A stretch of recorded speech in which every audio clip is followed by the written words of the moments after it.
Mali ako ng pasok.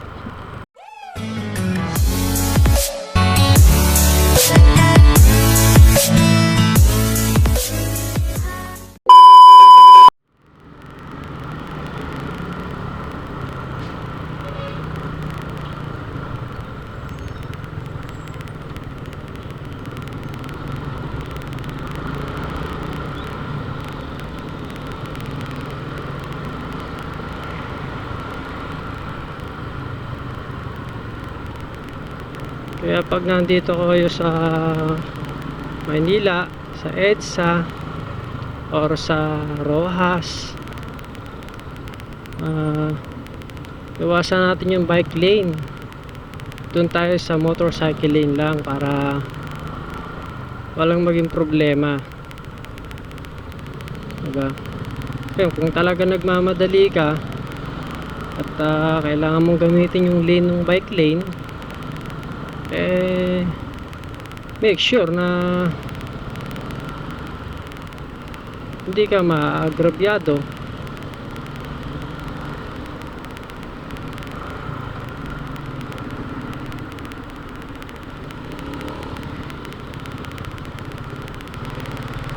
Ang motor kasi ginawa to para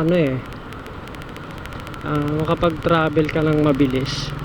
Kaya sisingit na sisingit ka dahil dalawa lang ang gulong nito. No, so ang purpose talaga nito makarating ka ng mabilis sa pupuntahan mo. Ano yun?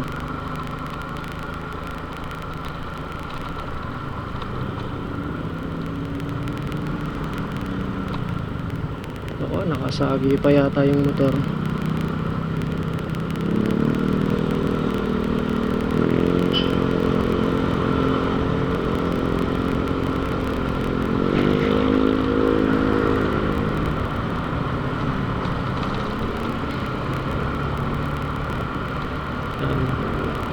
Maganda rin yung ganyan, yung may harang yung bike lane.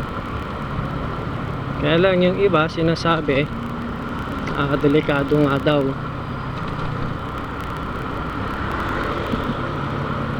Pero nasa pag-iingat pa rin yan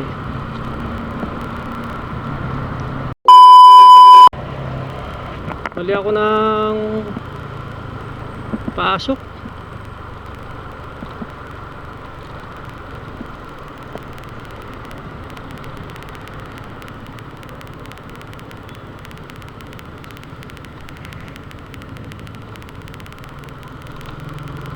Naku po, na naman yung ulan. Basa na naman tayo.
Kapag ganitong malubak, tapos may mga nakatali sa'yo na item, wagalan nyo lang yung takbo kasi Yung lubak na yan, nagiging cushion para lumuwag yung mga tali mo,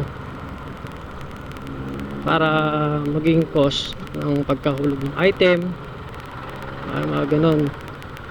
Kaya dahan-dahan lang.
Boundary ng Makati.